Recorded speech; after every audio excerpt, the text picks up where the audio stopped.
I have never in my life seen as much willful disinformation as I do right now on Twitter, or X for people who want to call it that. To be completely honest, I don't know if I can even properly express just how bad it really is. I'll give it a try, but in order to do that, I need to go back in time and tell a story. Some of you may or may not know this, but I've done projects before in the past about disinformation and social media bot traffic. One of those projects, one that did particularly well, I might add, was when my team and I discovered and mapped a political bot network on Twitter, which was being built as a mechanism to try and influence the coming 2024 election. You can watch that for yourself if you want to. It's linked down below in the description, and we used a variety of tools to visualize and graph its reach, but the takeaway from it all was that you can create and leverage a sophisticated network of bots to basically push information on Twitter without a hitch. In our case, it was a blue wave political propaganda network, but we also ran into foreign influence campaigns, politics in India being one of them, as well as adult entertainment, crypto, and a few others. We were in the process of looking at these, right, individually, until Twitter locked everyone out of the API after Elon Musk took over. And now it's basically not possible to do what we did the first time. The thing is, even if our personal ability to analyze these things got hamstrung, if you will, the existence of the networks hasn't really changed. And today I'm going to demonstrate just how bad it really is. Originally, as in a few days ago, I was working on a video called The Time I Ran a Disinformation Campaign, which was going to be an expose on how easy it is to create misinformation and disguise it as credible. But then Hamas happened, and now the world is fixated on events in the Gaza Strip, while social media becomes a monetized feeding ground. See, man, it's actually kind of hard to explain the gravity of the situation. See, Twitter in particular is now a cottage industry, maybe not even cottage, just a full-blown industry, of post anything you can possibly think of, and the more provocative it is, the more money you get paid. The formula isn't exactly open source, but because it incentivizes engagement, right, and there's a discrepancy between unverified and verified accounts and how much gets paid, people are now rushing to report on the most extreme things they can possibly find just for the revenue share. Now, that's not exactly a novel phenomenon, not in the slightest on social media, but it's worse than I have ever seen in my entire life right now on Twitter, and the structure is composed in such a way where even when false information is successfully debunked, the original poster has a monetary incentive to leave it up and let it spread. Even if it's wrong, even if you scroll down in the community note or the comment section debunks it and shames the original author mercilessly, they still get paid for that activity, which has led to one of the most vicious propaganda and disinformation cycles I have ever seen in my lifetime in the world. Let's just show some examples. For clarity, I will not be weighing in on the discussion with my own opinion about the conflict. Won't happen. I'm not here to discuss the sides, the events, or the morality of anything. I'm just here to showcase that Twitter, or X, is a fallen world of deliberate propagated lies. I'll start with this. On October 8th, in the middle of a breakout war, Elon Musk posted this, recommending 2 accounts for following the war in real time, saying that they were good sources. Not just one, but both of these accounts were previously some of the largest engines behind the propagation of fake AI images, claiming that there had been an explosion at the Pentagon. 2 for 2 on people who promoted blatantly obvious AI disinformation. Now, to be fair, at least OSINT Defender actually tries to have accurate information. I've looked at their content in the past, and they've been helping debunk the torrential downpour more recently of lies on the platform. Kudos to them. But that's the foundation we're building on. Let's get more detailed.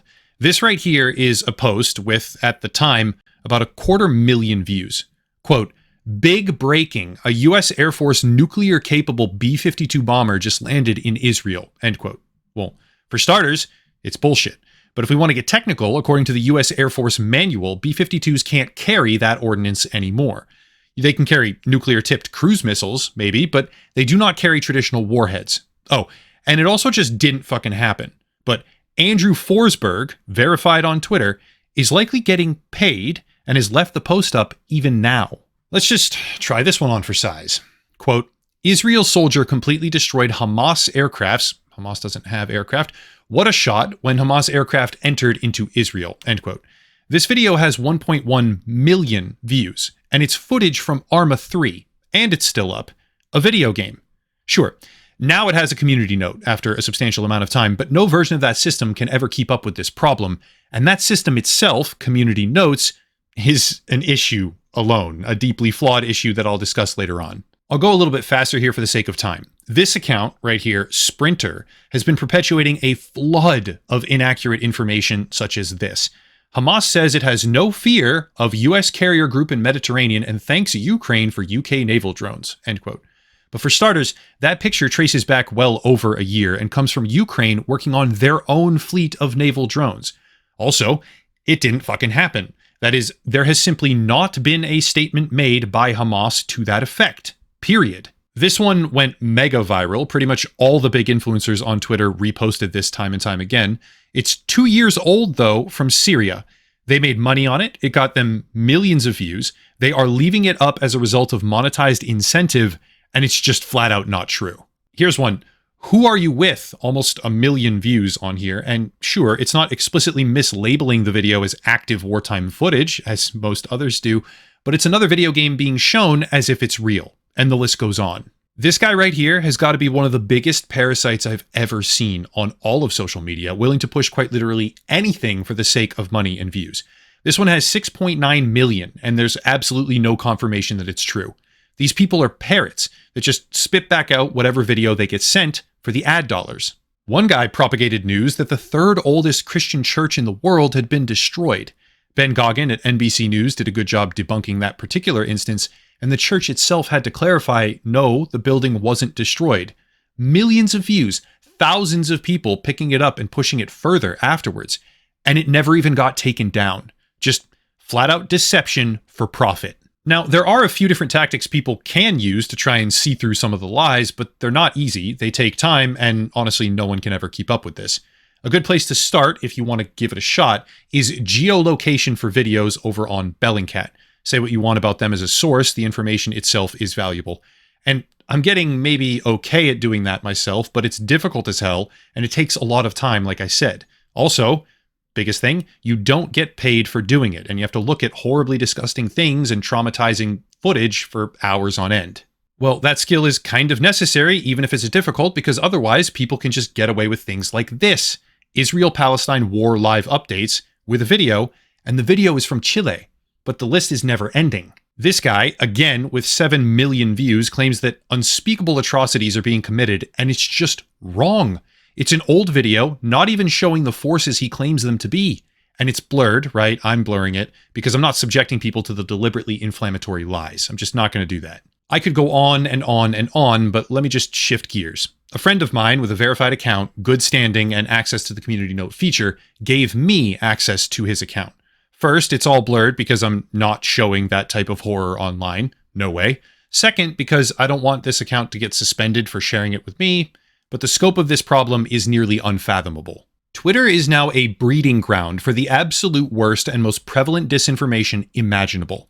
The same accounts are repeatedly posting it, the same accounts are repeatedly picking it up and amplifying it more, and the scale is such that the impressions and views are best measured in billions, not millions. This horrifying series of events that has taken place over the past couple of days is now a commercialized industry on the platform, dispersing an untold amount of money by profit sharing with people who simply lie nonstop and post deceptive content as if it were wartime atrocities. And they don't even pull it down when it gets debunked. They leave it up and continue harvesting revenue. It's unbelievable and disgusting. Now, one thing I keep looking back on and just really shaking my head is that we've had signs about the potential for this to happen going back almost a year. Shortly after Elon Musk took over Twitter and messed with the verification system, accounts began to pose as verified corporations, measurably impacting or sometimes crashing stock prices. But what we see now is on an entirely different level. See, the industry of monetized deception is so rampant on the platform, the largest players guilty of perpetuating it, when contradicted by community notes, which are sort of the last-ditch effort of crowdsourcing some kind of moderation out there, they start to dispute the authenticity of even that system. The platform and the people populating it are so deranged and contradictory now that when false information gets posted by people deliberately and demonstrably lying for money, and then gets debunked by people trying to do the right thing, what's left of them, you have no way to tell if the fact check is even real, because the system actually is corruptible. In September, a viral troll posted that Elon Musk was considering taking his own life. It was a very viral post, and the community notes were then populated with a simple statement, "This is true," prompting a sort of democratized influence war over what to add. It was a demonstration of just how absurd all of this has become, because now fans of Elon Musk even attempt to preemptively write community notes with the letters NNN, standing for no note needed, under his posts, just to stop them from getting fact-checked. You couldn't invent a more absurd reality if you tried. Monetized disinformation, open season on it for whoever has a couple dollars in their pocket, and a fact-checking system that can be co-opted by a handful of coordinated trolls. But when I say these things, people often lack the comprehension to see it. Why? Because it hasn't been clearly shown. I can tell you that a few dollars will effectively buy the foundation of a disinformation campaign, but how do you really know? This is how you know. Because we did it. This right here is my old research burner account, reframed as a citizen journalist profile. The tweet you are looking at is just a photoshopped picture of light in the smoke above a war-torn city, and it has 46 custom written comments, 105,000 impressions, and climbing organically now, all right? This thing has actual organic traction now, as well as an active drip feed of 537 likes with 289 retweets that will be dispersed over time. The tweet cost $3.72. It is now harvesting organic impressions. It could be pumped up to whatever metrics I felt like with whatever numbers and a handful of dollars.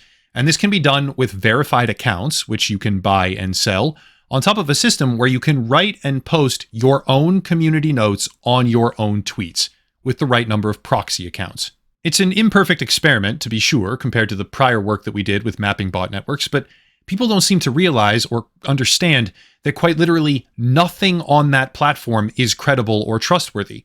Not the creators who post the breaking news, not the fact-checking that's done beneath them, and all of it is spiraling out of control because these people are being directly paid to post as much inflammatory content as possible, while they are actively disincentivized to ever remove it, even when it is successfully called out. I have never seen something more dangerous on social media. Not the TikTok trends, not the Facebook stuff, not even the Amazon algorithm I looked at selling item combinations designed to help people end their own lives. That's a dark future of algorithmic content serving, but whatever.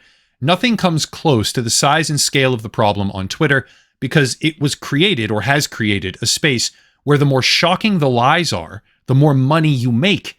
And you keep making money basically no matter what happens. Wired magazine tried commenting on this, and the replies are just a torrential outpouring of unhinged disdain for the mainstream media, which is justified in some cases, all right? But unironically, the mainstream media, kind of as an avatar, and the worst of the large organizations or syndicates that you can think of, the worst ones, are better by far than this new reality of citizen journalism on Twitter. When you actually get access to the community note system or scroll the feed of content with keywords like Israel or Gaza, it hits you just how far this has devolved. And when you look deeper with basic geolocation or even slight due diligence on what may or may not be true in that feed, you realize that the platform is completely overrun and the value has gone negative. People will say, oh, that's not true, and I have no idea how this video will be received by and large.